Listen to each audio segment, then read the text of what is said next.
नमस्कार प्यारे साथियों, स्वागत है एक और नए सेशन में। दोस्तों, आज के सेशन में बात करेंगे राजस्थान हाईकोर्ट ग्रुप डी परीक्षा 2025 के लिए हिंदी भाषा के 25 अति महत्वपूर्ण प्रश्नों के बारे में, जो पिछले सालों में पूछे गए प्रश्न हैं और उन प्रश्न संबंधित जो भी क्वेश्चन बनने वाले थे वे क्वेश्चन सेलेक्ट किए।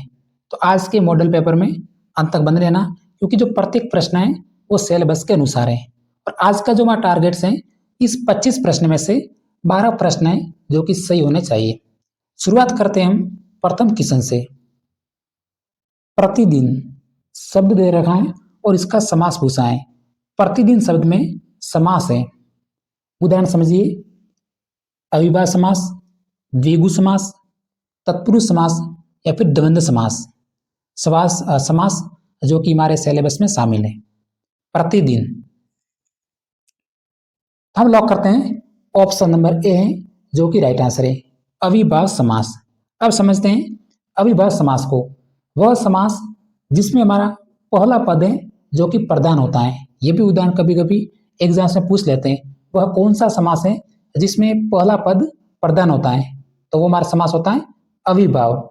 उसके बाद है प्रथम पद अवयव, जैसे यथाशक्ति। इसमें जो हमारा प्रथम पद है वो अवयव है, तो इसमें जो हमारा समास है वो है अविभाव।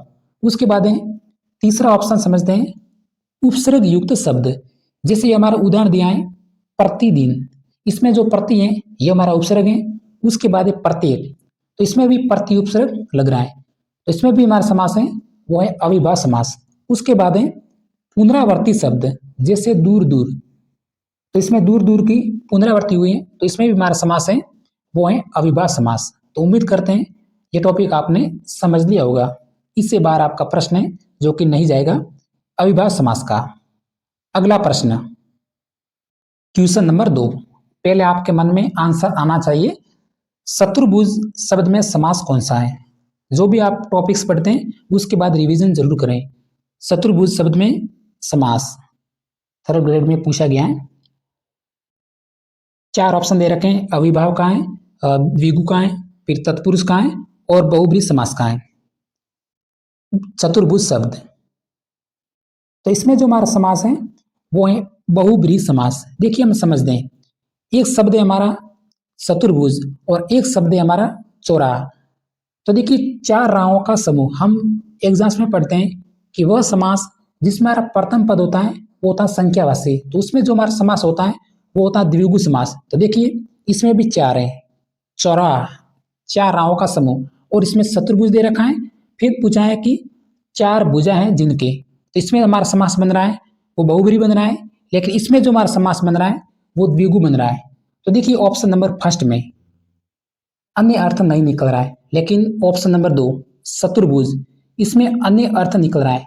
4 भुजाएं हैं जिनके, अर्थात विष्णु। वैसे चौराहा 4 राहों का समूह, इसमें अन्य अर्थ नहीं है, लेकिन चतुर्भुज शब्द में अन्य अर्थ निकल रहा है। 4 भुजा हैं जिनके, अर्थात शिव। तो चतुर्भुज शब्द में हमारा समास है बहुब्रीहि है, और चौराहा शब्द में जो हमारा समास है वो द्विगु समास है। ये उदाहरण आपको याद रखना है, ये एग्जाम्स में कन्फ्यूजन करता है। अगला प्रश्न, क्वेश्चन नंबर 3।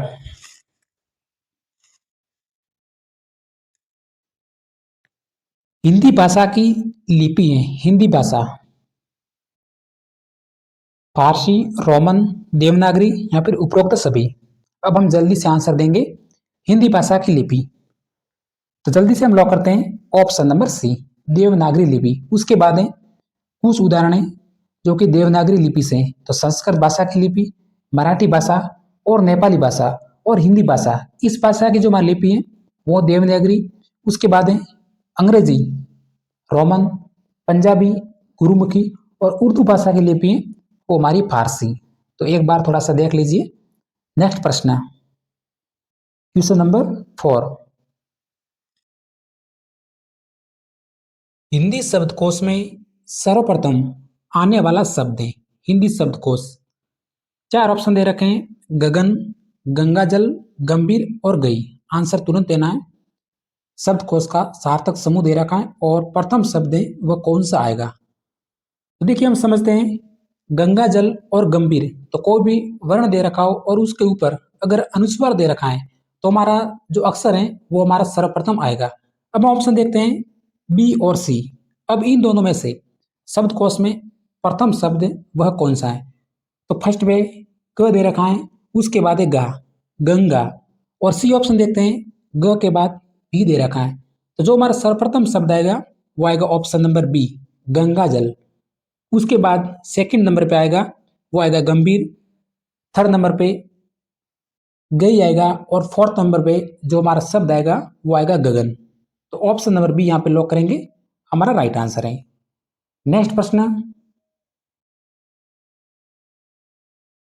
एक क्षेत्र विशेष में विचार अभिव्यक्ति का माध्यम क्या कहलाता है? क्षेत्र विशेष का पूछा है, यहां से प्रश्न हमारा चेंज हो जाता है। एक क्षेत्र विशेष में विचार अभिव्यक्ति का माध्यम भाषा, उपबोली, बोली या फिर राजभाषा। हम लॉक कर देते हैं, ऑप्शन नंबर सी है जो कि हमारा राइट आंसर है। एक क्षेत्र विशेष में विचार अभिव्यक्ति का माध्यम हमारी बोली कहलाती है। दो बोलियां मिलकर उपबोली का निर्माण करती हैं, दो या दो से अधिक उपबोलियां मिलकर भाषा का निर्माण करती हैं। इस तरह से है, तो ऑप्शन नंबर सी। अगला प्रश्न क्वेश्चन नंबर से,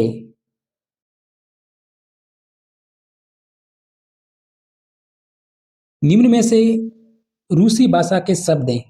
रूसी भाषा का शब्द पूछा है और एक एक प्रश्न यहाँ से भी बनता है, हर एग्जाम से बनते हैं। तो सभी ऑप्शन एक बार जरूर पढ़ें। रूसी भाषा का शब्द, ऑप्शन नंबर ए देखते हैं, चाय, चीनी, लीची और चीकू।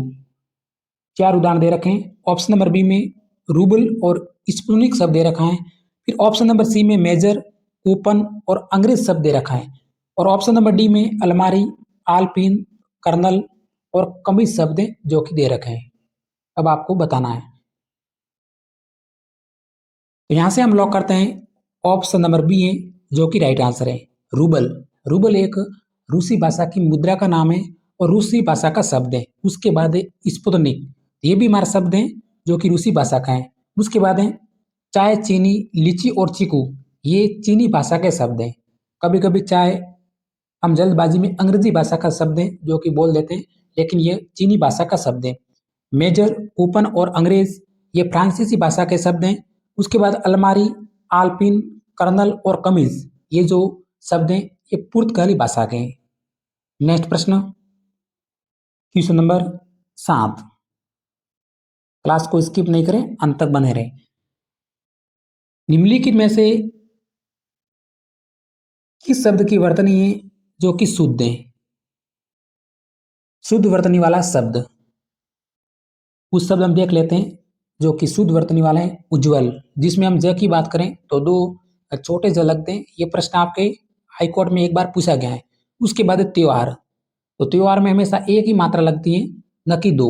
उसके बाद तिथि, आशीर्वाद और मिष्टान, ये जो हमारे कुछ 5 शब्द हैं जो कि एग्जाम में पूछे गए हैं, सभी शुद्ध शब्द हैं।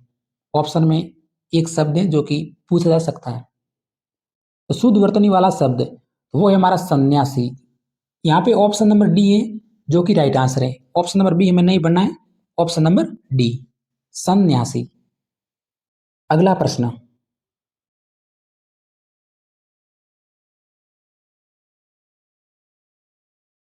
उपत्यका, उपत्यका का अर्थ बताइए।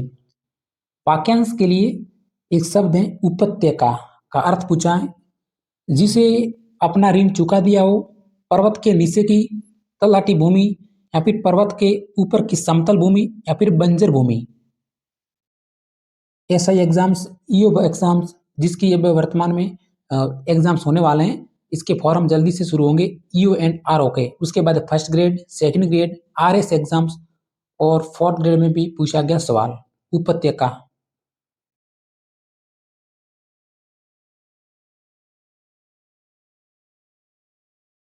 जल्दी से हम लॉक करते हैं ऑप्शन नंबर सी, पर्वत के नीचे की तलहटी भूमि, इसी को ही उपत्यका कहते हैं। हमें जल्दबाजी में ऑप्शन नंबर सी नहीं पढ़ना है, ऑप्शन नंबर बी।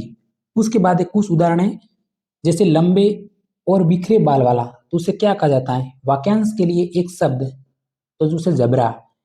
उसके बाद है किसी वस्तु को प्राप्त करने की तीव्र इच्छा, अभिप्सा।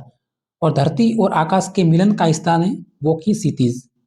तो वाक्यांश के लिए एक शब्द है जो कि हमारे सिलेबस में शामिल है, जरूर याद करना है, 2 प्रश्न आने वाले हैं। अब ये हमारा सिंपल प्रश्न है, 2 वर्णों के परस्पर मेल से जो विकार होता है वह कहलाता है। आज का जो हमारा टारगेट था 12 प्लस क्वेश्चन है जो कि होने चाहिए आज की क्लास में, आज की रिवीजन क्लास में। तो 2 वर्णों के परस्पर मेल से जो विकार उत्पन्न होता है वो जो हमारा कहलाता है संधि। अगर यहाँ पे वर्ण की जगह अगर हमारा प्रश्न होता कि 2 शब्दों के परस्पर मेल से जो विकार होता है तो उसे क्या कहते हैं, तो उसे समास कहते हैं। लेकिन 2 वर्णों का जब मेल होता है तो हमारी संधि होती है। Option number A. किस विकल्प में निजवाचक सर्वनाम का प्रयोग नहीं हुआ? निजवाचक सर्वनाम, ऑप्शन एक बार जरूर देख लीजिए, बाद में समझते हैं। सीटी 2024 में पूछा है और ऐसा ही प्रश्न आते हैं, थोड़ा सा समझदारी से ये प्रश्न हम कर सकते हैं। तो देखिए ऑप्शन नंबर फर्स्ट, मैं आप ही चला जाऊंगा, इसमें स्वयं की बात हो रही है, इसमें जो हमारा निजवाचक सर्वनाम का प्रयोग बिल्कुल हुआ है। ऑप्शन नंबर बी में भी मैं ये कार्य अपने आप कर लूंगा, यह भी स्वयं का प्रयोग हो रहा है, निजता का बोध है। उसके बाद देखिए आप कहेंगे तो ही बैठूंगा, तो हमारा राइट आंसर है ऑप्शन नंबर सी, जो कि निजवाचक सर्वनाम का प्रयोग नहीं हुआ है। उसके बाद श्याम अपना खाना खुद ही बना लेता है, यानी स्वयं की बात हो रही है, तो वही हमारा जो सर्वनाम होता है निजवाचक सर्वनाम। Option number C. Question number 12, स स ये ध्वनियां हैं, बताइए। स से शंकर, स से षटकान और स से सड़क, इसमें कौन सी ध्वनियां हैं? नासिक्य, तालव्य, ऊष्म या फिर कंठ्य? सभी को मालूम है ऊष्म। स स और ह, इसके बाद एक ह को भी आपको याद रखना है। 4 होते हैं जो कि ऊष्म व्यंजन होते हैं, तो ऑप्शन नंबर सी। अगला क्वेश्चन है, पर्याप्त शब्द में उपसर्ग बताना है। पर्याप्त शब्द में कौन सा उपसर्ग है? परि, प, पर या फिर पय? इसमें जो हमारा उपसर्ग है वो है परि, ऑप्शन नंबर ए। अगला प्रश्न, भूगोल शब्द में एक प्रत्यय जुड़ने से प्रत्ययुक्त शब्द होगा। भूगोल, अब हमारा प्रत्यय का संबंधित प्रश्न है भूगोल। जब भूगोल शब्द में एक प्रत्यय जुड़ता है तो जो हमारा प्रत्ययुक्त शब्द बनेगा वो बनेगा भौगोलिक, ऑप्शन नंबर सी। और यह हमारे एक प्रकार का शुद्ध शब्द भी है, कभी कभी वर्तनी की दृष्टि से शुद्ध शब्द भी पूछ लेंगे, तो भौगोलिक जो कि प्रत्ययुक्त शब्द है।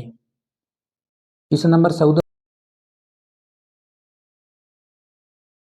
भाषा का अंतिम कौशल है। अंतिम कौशल, इसकी आपको त्रिक हमेशा याद रखना है, सुबोपाली। तो भाषा का जो प्रथम कौशल है वो था सुनना, दूसरा कौशल है बोलना, तीसरा कौशल है पढ़ना और अंतिम जो हमारा कौशल है वो है लिखना, तो ऑप्शन नंबर डी। नेक्स्ट प्रश्न, क्वेश्चन नंबर 16, निम्न में से तत्सम शब्द कौन सा है? तत्सम, पहले इसका अर्थ याद रखिए, संस्कृत भाषा का शब्द तत्सम या फिर संस्कृत भाषा के समान शब्द। 3 शब्द हिंदी के हैं और एक शब्द है इसमें जो कि हमारा संस्कृत का है, वह कौन सा है? खीर, चौंस, बहु या फिर अश्रु? तो जल्दी से लॉक करते हैं ऑप्शन नंबर डी, जो कि राइट आंसर है अश्रु। एक प्रकार का संस्कृत भाषा का शब्द है, हिंदी में अश्रु को आंसू बोलते हैं। बाकी खीर, चौंस और बहु ये हमारी हिंदी भाषा का ही शब्द है। अगला प्रश्न,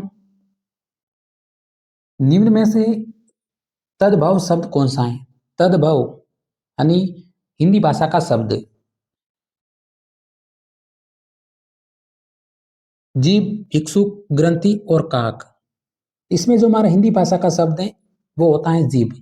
बाकी भिक्षुक, भिक्षुक एक संस्कृत भाषा का शब्द है, हिंदी में भिक्षुक को भिखारी बोलते हैं। उसके बाद ग्रंथि एक संस्कृत भाषा का शब्द है, हिंदी में ग्रंथि को गांठ बोलते हैं। काक संस्कृत भाषा का है, हिंदी में कौवा बोलते हैं। तो यहाँ पे ऑप्शन नंबर ए है जो कि हमारा राइट है। नेक्स्ट प्रश्न, क्वेश्चन नंबर 18, दाता शब्द का विलोम शब्द नहीं है, दाता शब्द का विलोम शब्द नहीं है, ये पूछा है। तो थोड़ी सी अधिक जानकारी ले लेते हैं। अद्वितीय का, तो इसका जो विलोम शब्द होता है उपत्य का, खल का सज्जन, विधि का अविधि, और अज्ञ का जो विलोम शब्द होता है वो होता है विज्ञ। इसको आपको याद रख सकते हैं, अज्ञ विज्ञ, कन्फ्यूजन नहीं होना है। तो दाता शब्द का जो हमारा विलोम शब्द नहीं है वो है दानी, क्योंकि ये समानार्थी शब्द है। दाता दानी एक ही शब्द है, बाकी कृपण, कंजूस और सूम ये दाता शब्द के विलोम शब्द हैं। तो ऑप्शन नंबर ए है जो कि हमारा राइट आंसर है। नेक्स्ट प्रश्न, क्वेश्चन नंबर 19। क्लास को स्किप नहीं करना है क्योंकि बहुत ही एग्जाम रिलेटेड ही प्रश्न है जो कि सिलेक्ट हुए हैं।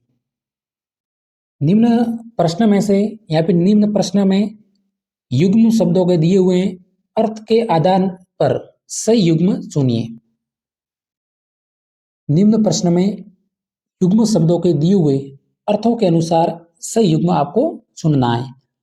चपला, चपल और चपला ये शब्द दे रखे हैं, तो वैसे इसका पर्यायवाची शब्द आपको सुनना है। चपल तो सभी को मालूम है, चपला एक बिजली का पर्यायवाची शब्द है। बाकी सभी ऑप्शन है जो कि गलत हो चुके हैं। ऑप्शन नंबर ए है जो कि हमारा राइट आंसर है। चप्पल, संचल, चपला, बिजली।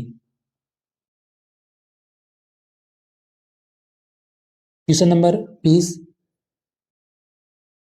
निम्न प्रश्न में से दिए हुए शब्द के लिए वाक्यांश साटिए। ये भी वाक्यांश के लिए एक शब्द है यहाँ पे, तो वाक्यांश आपको साटना है। जो नियम के विरुद्ध हो, क्या, जो नियम के विरुद्ध हो तो उसे क्या बोलते हैं? अवैध, गैर नियम, नियमानुकूल या फिर असंवैधानिक। जो नियम के विरुद्ध तो उसे बोलते हैं अवैध। ऑप्शन नंबर ए जो कि हमारा राइट हो गया। अगला प्रश्न, क्वेश्चन नंबर 21। स्त्री के सभी पर्यायवाची शब्द बताओ। स्त्री के सभी पर्यायवाची शब्द अब एक एक करके समझते हैं, क्योंकि एग्जाम में कई बार यह शब्द पूछा हुआ है। अब ऑप्शन नंबर ए, यहाँ पे द्विज और रमा दे रखा है, तो द्विज है जो कि ब्राह्मण के पर्यायवाची शब्द हैं। उसके बाद है रमा, तो रमा जो हमारा शब्द है ये लक्ष्मी का पर्यायवाची शब्द है, इसमें भी रमा शब्द आ गया, तो दोनों तो हमारा ऑप्शन कैंसिल हो गए। उसके बाद है वनिता और कामिनी, यही हमारा राइट आंसर है। वनिता और कामिनी ये स्त्री के पर्यायवाची शब्द है। उसके बाद निशा और वनिता, तो वनिता तो स्त्री का पर्यायवाची शब्द है, लेकिन जो निशा है ये हमारा रात्रि का पर्यायवाची शब्द है। यहाँ पे ऑप्शन नंबर सी है जो कि राइट हो गया। अगला प्रश्न, क्वेश्चन नंबर 22। निम्न में से देशज शब्द कौन सा है? देशज, देशज का मतलब होता है कि अपनी आम तौर पर बोला जाने वाला शब्द, अपनी स्थानीय भाषा का शब्द। आज के मॉडल पेपर बने रहना अंत तक स्थानीय भाषा शब्द की पहचान करो, तो वो है हमारा ऑप्शन नंबर सी, डोर। नेक्स्ट प्रश्न, निम्न में से देशज शब्द नहीं है। अब ये हमारा जो प्रश्न कह रहा है कि स्थानीय भाषा का शब्द कौन सा है, वो नहीं है। खाट तोला, लोटा सटकना, गवाह कारीगर, चुटकी सुस्की। आप थोड़ा सा दिमाग लगाओगे तो आंसर दे सकेंगे। तो देखिए खाट ये हमारा एक प्रकार का स्थानीय शब्द है, यानी एक प्रकार का देशज शब्द है। लोटा और सटकना, लोटा भी एक प्रकार का स्थानीय शब्द है। उसके बाद गवाह और कारीगर, ये जो हमारे शब्द हैं ये एक प्रकार के विदेशी शब्द हैं। तो ऑप्शन नंबर सी है हमारा राइट आंसर है। बाकी चुटकी और सुस्की, सुस्की भी स्थानीय भाषा का शब्द है। Question number 24। मनोविकार में कौन सी संधि है? मनोविकार, तुरंत आंसर देना है। तो मन विसर्ग धन विकार, इसमें जो हमारी संधि है वो है विसर्ग संधि। अंतिम में दो प्रश्न है। गुलर का फूल होना मुहावरे का अर्थ बताओ।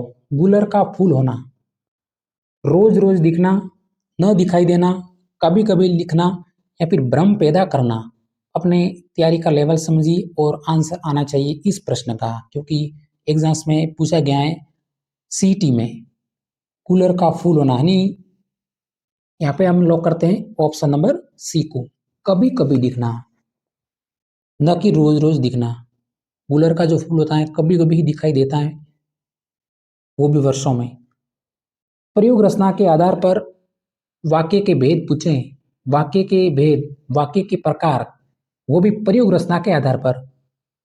तो सिंपल सा प्रश्न है, प्रयोग रचना के आधार पर जो वाक्य के भेद होते हैं वो होते हैं 3, सरल वाक्य, साधारण वाक्य और मिश्र वाक्य। तो प्यारे साथियों, आज की क्लास में हमने पूरे 25 प्रश्न देखे।